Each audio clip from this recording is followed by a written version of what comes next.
You're listening to the Coop Homeschool Podcast. This is your podcast for community, humility, and joyful fun in homeschooling. I'm Mandy. I'm Jessica. And this is The Coop. All right. It is emergency homeschooling essentials today. Oh, call 911. I know. Pardon the hyperbole. But by emergency, we mean the sudden situation you might find yourself needing to homeschool. In the previous episode, we talked about should I homeschool? And some of those scenarios were kind of urgent. Yeah, you'd want to finish the week or finish the day. Right. And then take your kid out because they're getting bullied or there's just a non-negotiable happening at school.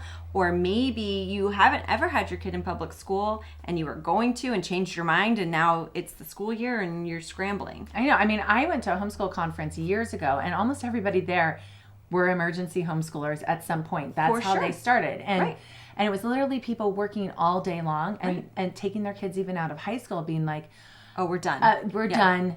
And I'm going to start homeschooling tomorrow. Right. I don't know what I'm doing, but this has to happen. So we put together a list of what we think are truly the essentials that you need to think through, even if you only have the one night to think through it, and then the rest will come. So it's not an exhaustive list. It's just what is critical for getting started, and then you can do the rest later. I love it. Yeah. But before we jump in, Mandy, scoop on the coop? Well, my scoop on the coop is we are now parents. Well, my daughter's now the mother. You're a grandma. I'm a grandma of a hamster. Weird. Yeah. Someone last minute, just 3 days ago or 4 days ago, said, hey, we have a hamster. You want it? And I was like, oh, that'd be a great birthday present since my daughter's turning 10. And I asked her if she wanted it, and she said yes. And it came with everything because they bought it 3 days earlier, and and it was bugging their dog and waking them up at night because the dog was really into the hamster getting up and on the wheel. No way. So they said, oh, we can't. We're not getting any sleep. So we haven't. They even came with food and everything. Yeah. And what I love is my daughter is still interested in working as a vet someday. So this will give her additional know-how, additional wisdom in taking care of animals. And I was like, okay, I'm going to pick it up. By the time I get home, make sure you've watched some YouTubes about hamster care. You know about hamsters because it's coming home in like 20 minutes. Yeah. Done and done. Yeah. And she already seemed to know a lot because she has a cousin who has hamsters and they had like redone the bedding and they had taken care of it the past 2 summers when we were there. So it's awesome. Yeah. So I'm excited for her learning and her animal wisdom developing. What's its name? Sage. Oh, cute. Yeah. I was really proud of her for picking a more mature name versus my daughter big wants cheeks or something. Yeah. My daughter wants to name her tarantula Spider. Oh yeah, that's funny. There's been several different names, and now it's just Spider, so it can be ambiguous. No one can guess if it's a boy or girl. It's just Spider. So did she have it already? No, not yet. Okay, but she's been really working hard on the names. Yeah. All right, my scoop. Our girls learned a hard lesson. In their friendship. Oh yeah. So forgot about that. They both are aspiring writers, and we love, I'm speaking for you. Thank we you. love their joy in writing, and we want it to be exclusive in the sense that they should have their own joy in their writing. And their own voice. And their own voice and their own style and all of that stuff. And it's going to develop on its own path too. You know, they're not the same writer. Right. They're going to develop differently and they're going to have different strengths and weaknesses and all of that stuff.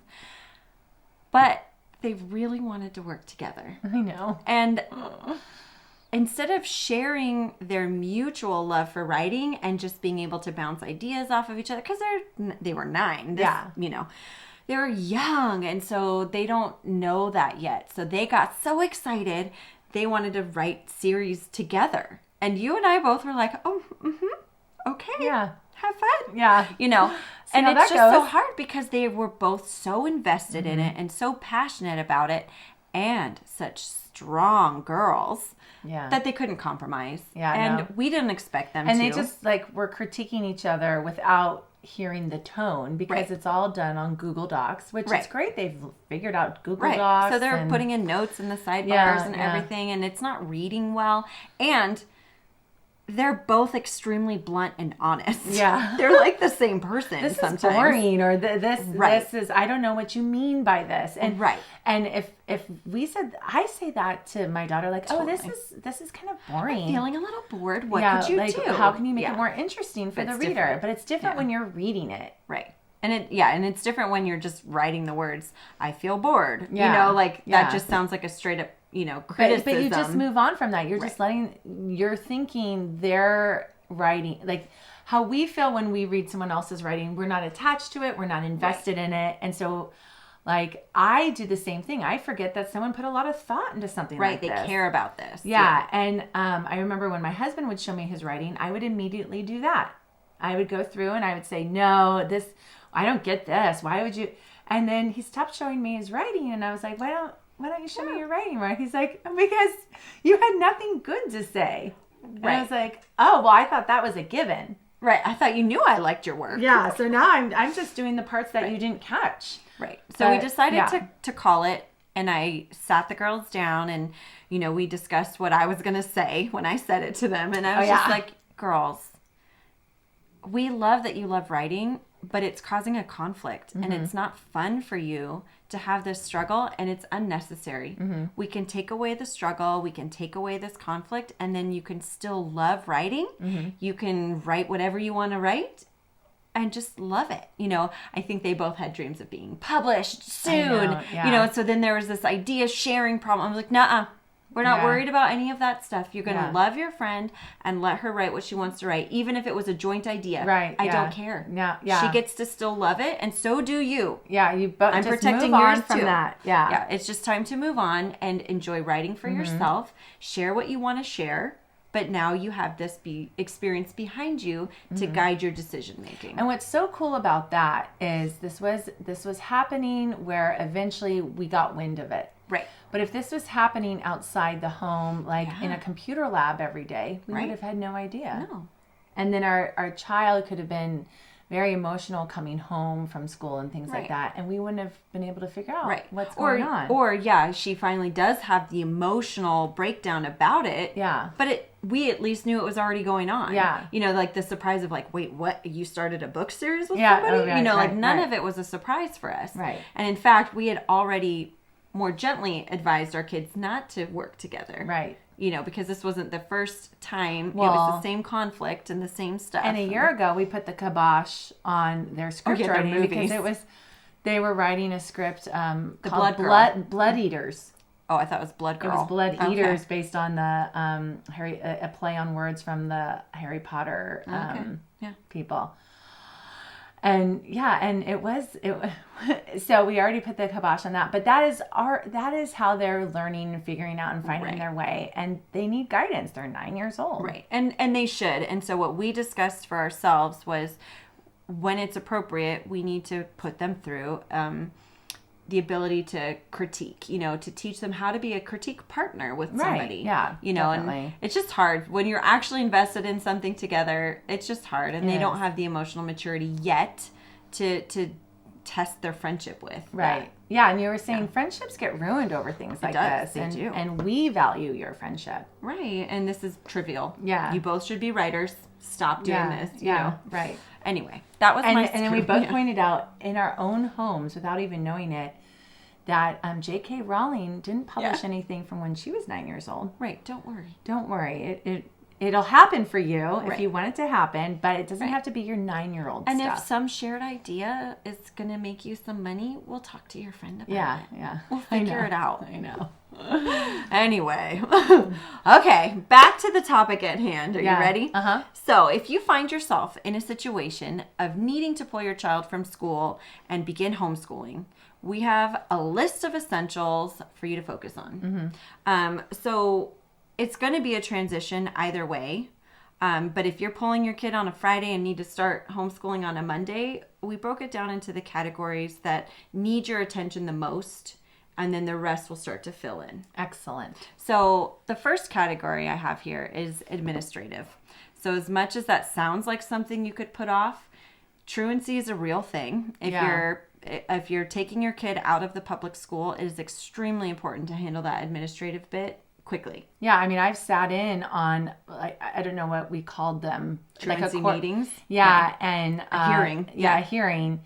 And it's just, it's uncomfortable. It's intense. Yeah, there's important people there. Yeah. And everything's getting recorded. Yeah. Yeah, so you want to veer away from that. You don't want to be labeled as or having a truant child because it's the Child Protective Services that get involved. It's not just like the school principal calling you. So it's not meant to be scary. It's just meant to tell you that you need to know what your rights are and the process from withdrawing or unenrolling from the school. And typically the school will try and push back and make it harder for you. So I highly suggest either going to our homeschool hub to learn about the different state resources or go straight to the Homeschool Defense Legal Defense Association, the hslda.org, because they will provide you information about all 50 states and are a great place to start. And then you do have to deal directly with your school. And then after you've pulled your child out, you need to make sure you know what your state's requirements for privately homeschooling are. So if you unenroll from the school, that's just step one. Some states need you to declare something for your kids. So whether that's, privately homeschooling as your own private school in home, great. If it's, telling the public school that you're doing independent study, you just need to figure out what is required of you so that you can breathe easy that part is done. Totes. Yeah. So that moves us into the next category. You don't have anything else to say about we got rid of right? the boring stuff. Yeah, we didn't want to overwhelm you with administrative stuff because there's certainly more it's eventually. A necessity. Yeah. But these are the critical things that you need to do if you're pulling your kid. Yeah. So then there's the academics. Yeah. Okay. Now, this is another one where we would say, take your deep breath. It's okay to deschool. You don't really have to do anything right off the bat. Right. But I figure many people feel strongly that they need to have some kind of academic plan. So create one. Yeah. The educational resources is a huge category. It is overwhelming, which is why we would say, don't worry about it yet. Yeah. But if you need to start somewhere, you can start online. Yeah. You don't have to go and buy a single thing. Watch some documentaries. Yeah. Done. Science done. History done. Maybe some educational YouTube videos. We've got our favorite guys for elementary age. We've got Operation Ouch to learn about the human body. You've got Mr. DeMeo to teach both social studies and science. So he's got his fun things and the timetables. He does his timetables. Yeah, he does. Songs. And then you have like Multiplication Nation Yes. if they're in like needing help with multiplication. Yeah. Yeah. If you have devices and that's the preferred method, there's lots of free apps that provide learning and, there's YouTube on there or whatever you have. Yeah. And just keep in mind, anything you're choosing to do like that first week Yeah. can just give you room to breathe. Exactly. You don't need a real curriculum right out the gate. You don't even really need an educational plan right away. Right. But if you feel the need to do something educational on that first day or week while you get your stuff together, these are some options. So library. Could you feel any more educational than going to the library? Actually, I think that would be a great first day of homeschool. Like if you want a special first day of homeschool to like set it apart. Yeah.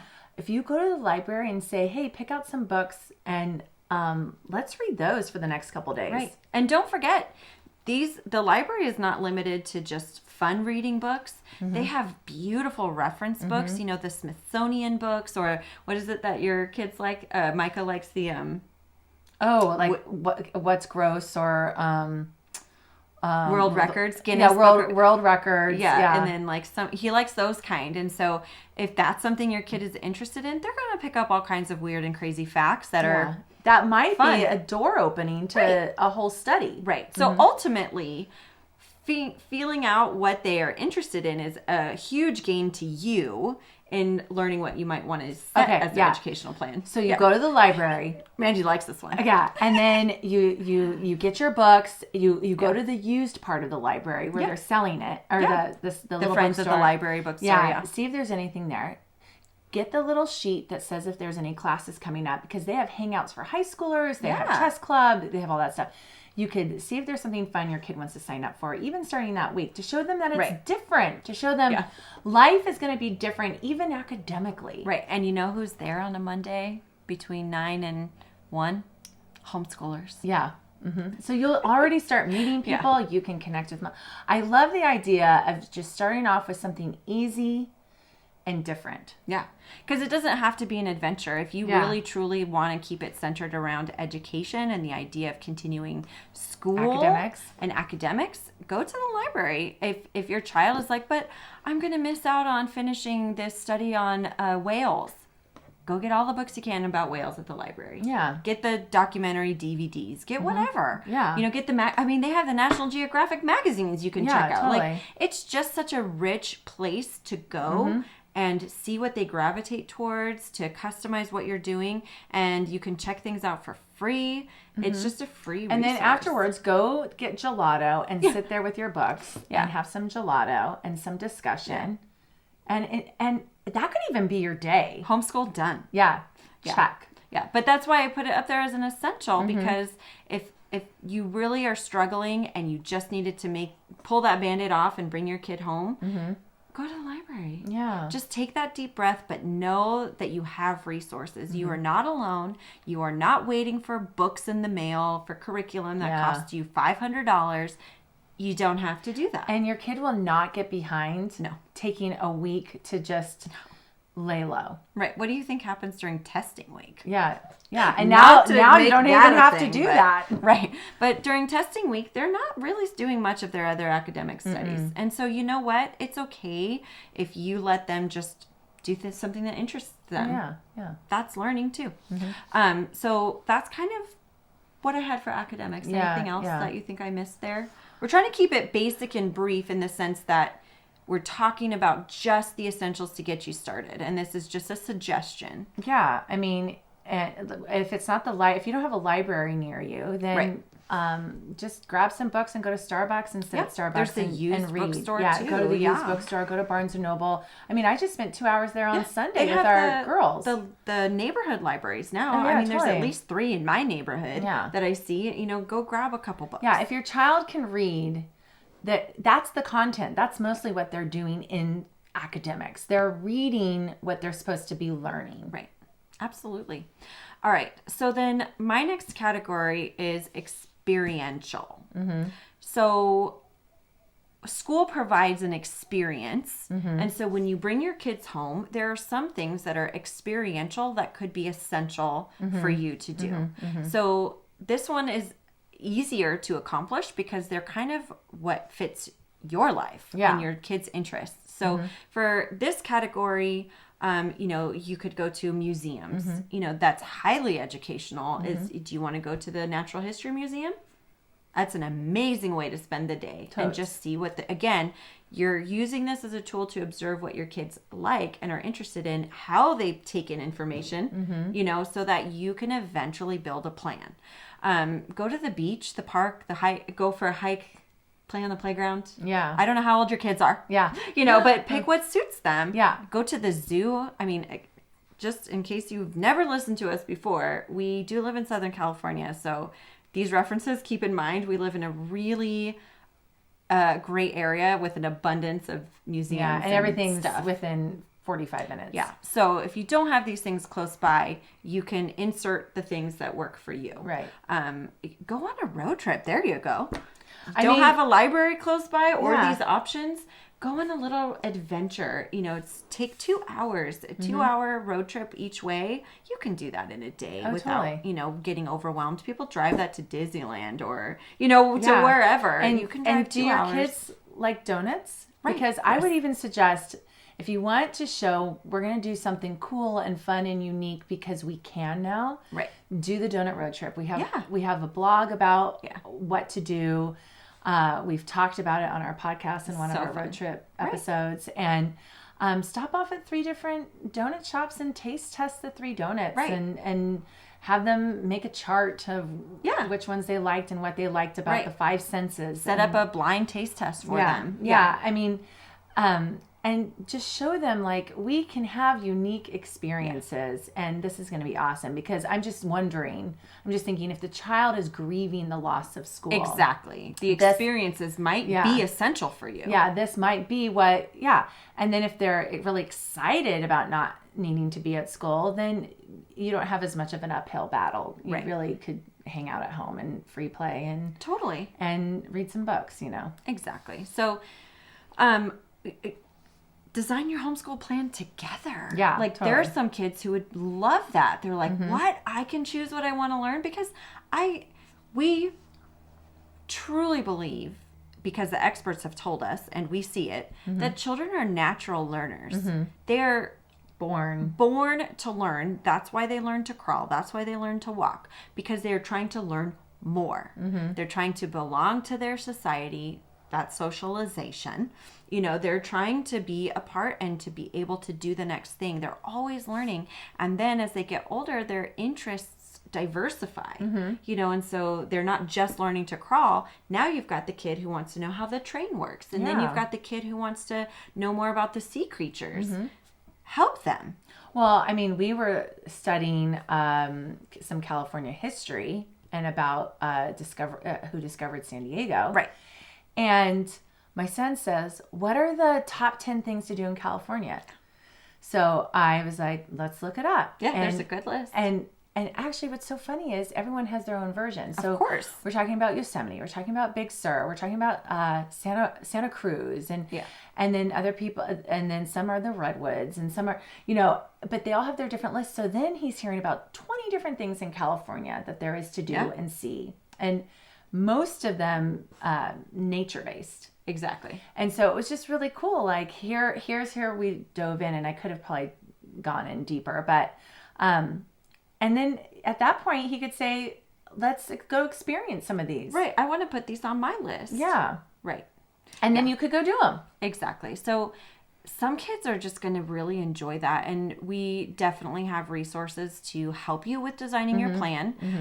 We have our homeschool starter pack that really dives in there. And then we have our other podcast episodes, how to design your homeschool year. And in all of those things, we always suggest including your kids. Yeah. You have to include your kids. If you want to design an educational plan that's going to work for both of you, you have to involve your kids. If you want it to work, if you don't want it to work for anybody, don't ask them and force it on them and see what happens. Yeah. But no, in all honesty, you can devise the best plan that you think is the best for your kid.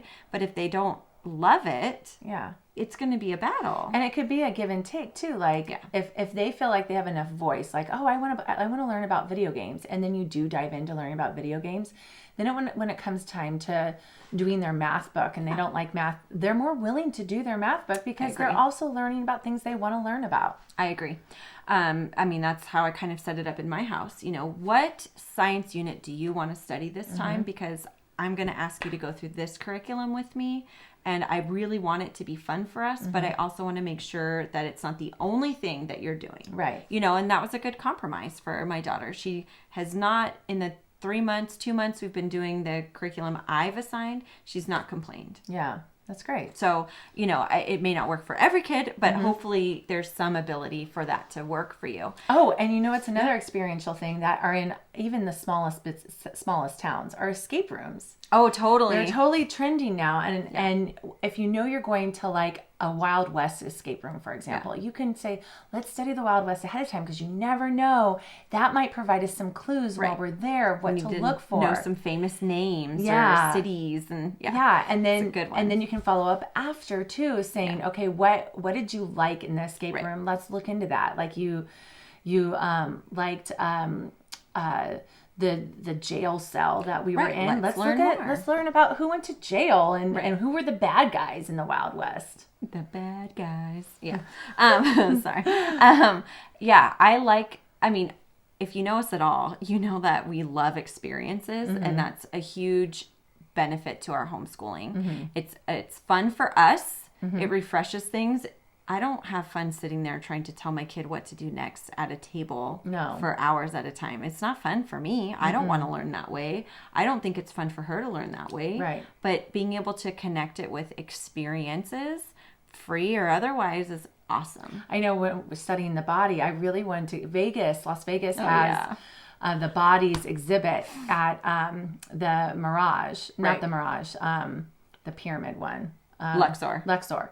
And so I was like, oh, I really want to go do that. That will tie in perfectly with learning about the body. But by the time we added up all the expenses, and we were going to stay one night and drive there, it was just going to be way too much money, just the tickets alone. So I was like, oh, bummer, because they used to be in Buena Park, which is like an hour from here. They did it down here too. Did they? Yeah. Yeah, well, they used to do it near my parents. I'm like, oh, someday I'm going to take my kids to that when they're a little older. And now it's gone because it's in Vegas. Right. And other countries. So, but that's just an example I can't do that one. That one's too creepy for me. I would have loved it. It's too creepy. I'm not that squeamish, but that grosses me out. That's like real cadavers, right? Yeah. Anyway, okay. And then the final one that I put in the experiential category was one that you actually wrote down for me, which was spend time. You are an experience for them. Just the experience of connecting with you and any other family members that can be there for them is huge. Think about the disconnect that they've just been having for weeks, months, years on end at school, and now you get to just really be. And that's really nice. You said specifically, give them your heart, your time, and your humor. And I love that. That's really big because we forget that sometimes we are enough for our kids. Yeah. While I'm calling these other things essentials, what's essential is that you are there. Done. Check. Yeah. Okay. Final category. Oh, sorry. Did you have anything else? Oh, no. Okay. Final thing is supplies and things. Yeah. So this one I feel like is not a super critical one, but if you think about it, at the end of the day, it's nice if you have it. You might want some paper and pencils. That might help with learning and education, at least for making your educational plan. You can literally write it down, ask them what they want. But in all seriousness, this list could be super huge, and there's some things that are totally basics, and then there's other things that are just favorites of experienced homeschoolers that they would consider essential. And this is just like maybe things you would need sooner than later versus like long term. You could set long term goals for acquiring something. Yeah. So obviously the writing tools. I'm a huge nerd and love office supplies. So any opportunity I have to get cool pens and, fun notebooks, I love it. So if that's you, get them. Totes. But just the basics is what's actually essential here is just a couple notebooks and some working pencils. That's good. Yeah. Pencil sharpener maybe. Yeah. And colored pencils if they're elementary age, colored pencils are nice. Some crayons. Yeah. Art supplies is my next one. Yeah. So sometimes art supplies are your thing. I mean, some kids could never touch an art supply and be fine and love their life. And that's fine. So this is really just what suits you. But art supplies are nice to have on hand because you never know when something just organically would lead to getting them out. So it can be nice. And there's lots of YouTubes too that if they find a medium that they like, whether it's watercolor or pastels or charcoal, they can watch a YouTube, and that's free. It's and they could really learn. And then maybe the thing that they're drawing is something they're interested in, and you can study that setting or that ecology or whatever. I agree.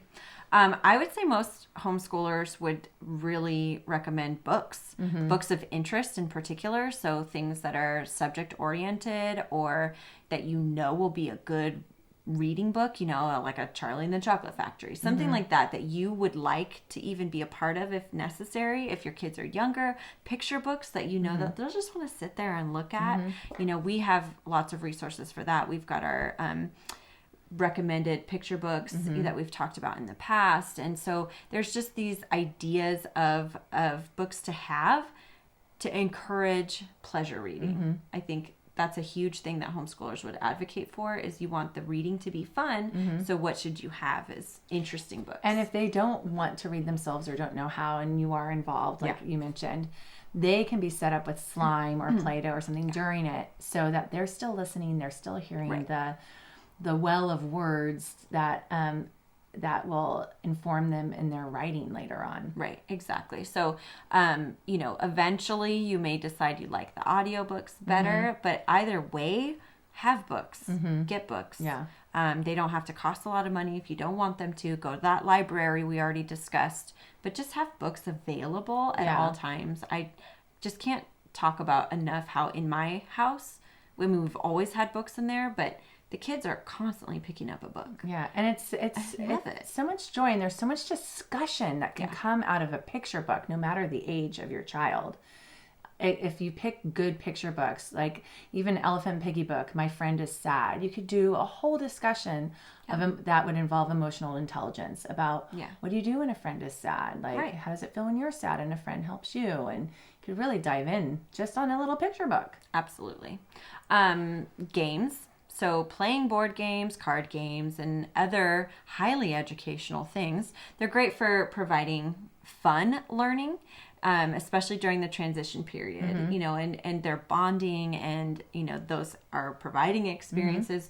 But I think a lot of people underestimate the educational value of games and gameplay.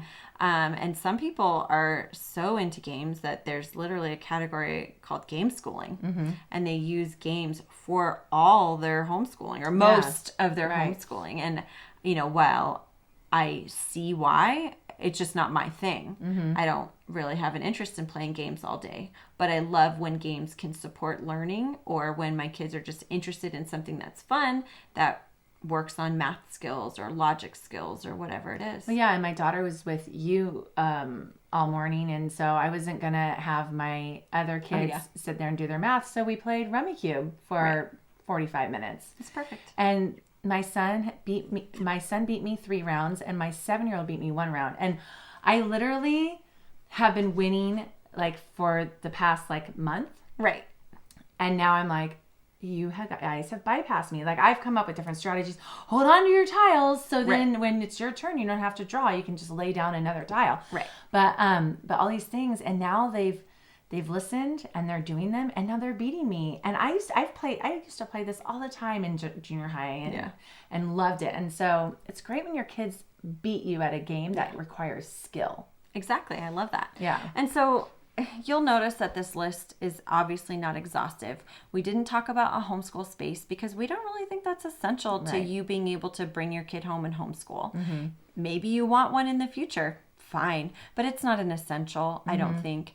We did talk about like the whiteboard or the chalkboard, and that's great too. If you have multiple kids, it can be helpful, and you like that and you want to use it yourself, awesome. I went through a period of having a whiteboard, and now I don't. And it hasn't changed my life. It just is. And so it's definitely not an essential, but if you want one, go for it.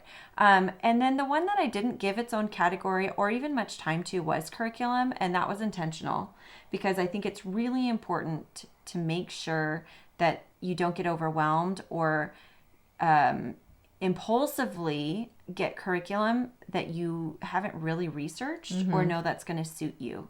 So I would actually advise not jumping into curriculum. Definitely not. Because that should have more thought, and it's not essential. It's not required that you have curriculum.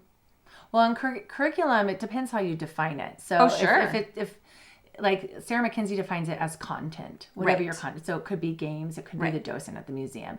And then there's the curriculum that you're talking about, which is actually like, buy this math curriculum, buy this literature curriculum where it comes with the books and it planned comes with and organized subjects, the teacher script, and it comes with all that. And I mean, you have time to figure that out. Exactly. There's nothing wrong with emergency. Those. You don't need it as an emergency. Right. There's thing. nothing wrong with those, and I highly encourage you explore your options. But that's the thing, is that it takes time, and a lot of people find more frustration and difficulty transitioning to homeschooling because they jumped the gun on curriculum and found something they don't like. They measured once and had to cut 10 times versus just measuring twice.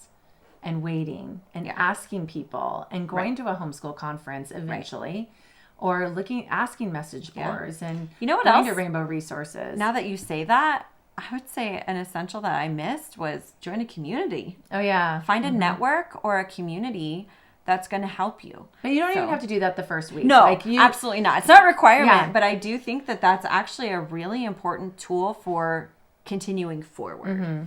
Yeah. Yeah. So we have a whole separate set of essentials for if you do this long term. If you do your first week and your first month and you're like, okay, I'm ready. Yeah. Like I want to dive in and be an actual homeschool parent, not just an emergency homeschool parent. Then we have all these, like you were saying, all these resources and different essentials for you. We have a starter pack that walks you through writing a mission statement that helps then guide how you set up your educational plan for the year or for the remaining time that you have. And so it's really valuable. It walks you through considering the social options for your children and activities. And so it's all those next steps. But this will get you through the initial transition from a public school to a homeschool situation. Yeah, and it's important not to overload yourself with all that too much to begin with anyways, because then you're going to feel like you're drowning and you're going to be, again, I'm going to reference Teaching from Rest because that's the book I'm reading right now. But she says, you want to be the master of your content or curriculum. You want to be the master of it, not the servant. Love that. Yeah. Yeah, I love that. All right, are you ready? It's time for the Coop Q A, where we answer your questions. Today's question, there's a few points here, so stick with me. If you school multiple grades together, and she says elementary, have a strong focus on read alouds, hate workbooks, spend less than 2 hours a day on school, what curriculum do you use? Yeah. And I like this one just because as I was saying all those points, you and I are going, that's me. Yes. That's me. Yes. Okay. Yeah. And here's the answer. I use a lot of different things. Yeah. It's eclectic. It's eclectic. Yeah. You're going to want to pick and choose. I can't think of a single out of the box curriculum. I'm using air quotes here. I can't think of one that would fit all of these boxes. And out of the box would mean like with the teacher guide, with a lesson plan for all each, the subjects, the whole school year. I don't think you're going to find one. No, you're not, because those box curriculums where it's everything in one, it requires hours and hours of time. Right. And I'm guessing by what she's saying, because she sounds like my kind of people. Yeah. She also doesn't want an online curriculum. She didn't say that, but I would guess she probably also doesn't want an online curriculum. Because she wants to she wants to educate her children together. Right. And you can't do that online because that's segmented by grade. Exactly. So the answer is you're going to need to pick and choose, and you're going to want to explore the merits of different curriculums for the different subjects. Our recommendations, we love Gather Round because we can even homeschool some subjects and days together using Gather Round because they have such a great offering for the one-room schoolhouse or for the multiple age levels. And this goes beyond just elementary. So this is one that we personally have experience with. It's definitely got a strong focus on read alouds rather than the child having a book that they have to read. You read to them so they can be doing whatever you are comfortable with them doing while you're reading to them. The subject material, you can break it up wherever you want. You can customize this. And then Rebecca, the director of Gather Round, she provides an extensive resource list. So if you wanted to, for the space unit, for instance, she gives you a model to build. She gives you an experiment that you could set up. And then she tells you, where you might want to put these in.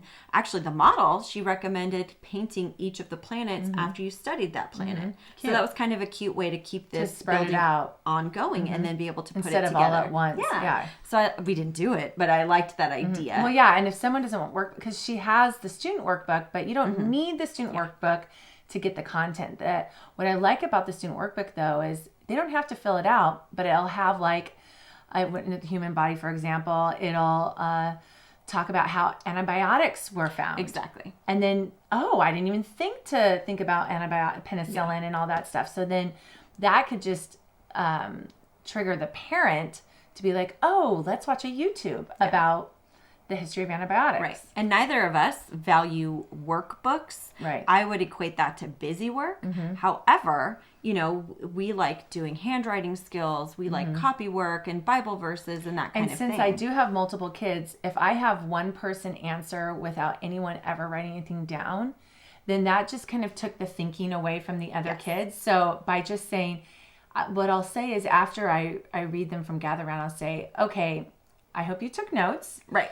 And I want you to write 3 things you learned. And then I'm excited to actually hear what stood out to them. Right. And then my 7-year-old, she just needs to write 1 word that she can then remind herself to talk about. Right. Of what you learned. And then it's done.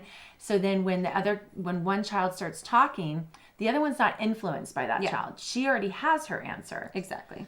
And so Gather Round would be more of social studies, history, or science oriented curriculum unit studies. With a little bit of literature sprinkled in, Yeah. but we actually skip it. But I would say that's their primary subject focus would be the science or social studies.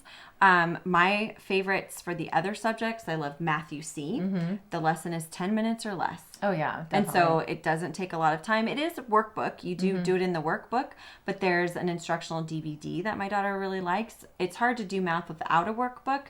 That I would just say, keep looking. Yeah, or you just play games where keeping score is covering the skills that they need to be developing. Particularly for elementary, or if you're getting upper elementary and you're wanting to do fractions and division, focus on cooking. You know what I mean? If you really want the hands-on application and not a workbook, you're going to have to start getting more creative. There's certainly curriculums for it. I just don't use them. Right. But I love that Math UC is at least short. So if that's one of the more heavy workbook type of schooling that we do. People kind of accept that for math. I think so too. And it's just short and it's easy and it's not a bunch of busy work. And when you have multiple levels, you have to be careful that everything isn't teacher led and or parent led and focused, because then like my educational day with the kids is hours longer than each of the kids, because then I'm sitting with one teaching her math, and then I'm sitting with the other ones helping them with their grammar, and then so I'm already spread thin. So if I have to do that for every single subject,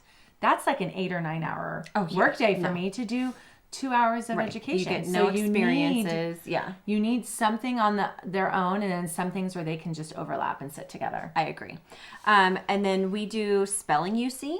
And so that's another one that is a workbook, but it's very quick. So it's another one that it's like set the timer for 10 minutes. You get through what you get through and then you're done, because the curriculums I buy into, they don't want you to be overwhelmed and they don't want the parent or the child to spend too much time struggling on something. So it's set a timer, get done, and visit it the next day. Yeah. And so I like those ones. What else do I use?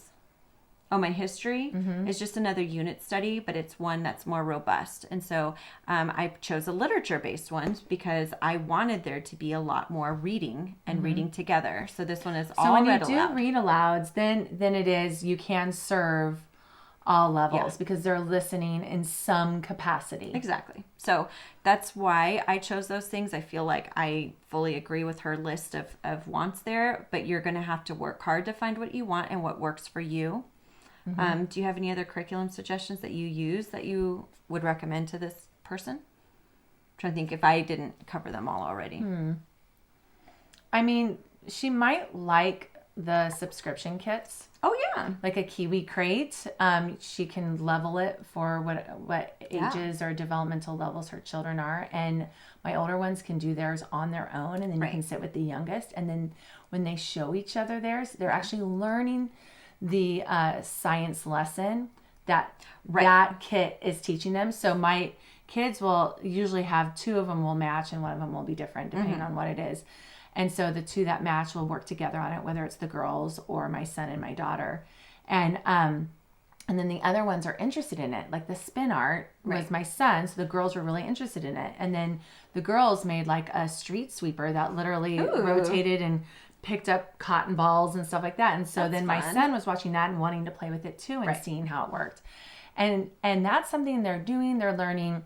And it can be overwhelming if that's like extra stuff you keep adding to it. But if my kids are always begging to do the kits. Like, can that be what we do for school today? And I'm like, oh yeah, I got to remember the kits. Yeah. And it's just a neat skill service. I would add too, with how many subscription boxes there are these days, there are some that will fit many different subjects. Yeah. And so Kiwi Crate is just one example. Right. And then many of them offer the sibling add-ons. So instead of getting 2 full complete boxes of the same thing, if you want your kids to be able to study the same thing, I think you can get one with all the instructions, and then you can get the add-ons. So Kiwi Crate won't do that because they fill up the box with just one. Right. But like Green Kids Craft will do that. Okay. They'll just pack it in. Yeah, because I feel like Radish Kids will do that too. Radish They'll Kids send does that the too. extra utensil for the other kids, but you don't need all the cards. But like Kiwi Crate, the whole thing are all the mechanisms to put together. So it's too full. So you do need to So you need your, That makes sense. But yeah, like Radish Kids, Green Kids Crafts, those are all like they can just pack it in a little bit more. Yeah, that makes sense. So those are our recommendations. And you can see, when you get the subscription boxes, if you see that, oh, this is with space, I'm going to wait till we study space. Right. And instead of the workbook, That's what you like to do. Yeah, you put the space kit with it. Mandy sneaks in her subscription kits before the kids can see, and then she peeks in. Yeah, just and then see she's what like, they are. Ooh, I'm going to plan this with that. And she hides it away. And so, that's the craft. And I don't have to now figure out some craft for them to do and get all these supplies. It's all there, including the paper clip. I know, down to it's all there. Down to the staple. Yeah. There. Yeah. So those are our recommendations. It sounds fun. Thanks for listening. We love your support. Be sure to subscribe to our podcast, leave a rating and review to let us know how we're doing, and share our podcast with your friends who need a little community, humility, and joyful fun in homeschooling.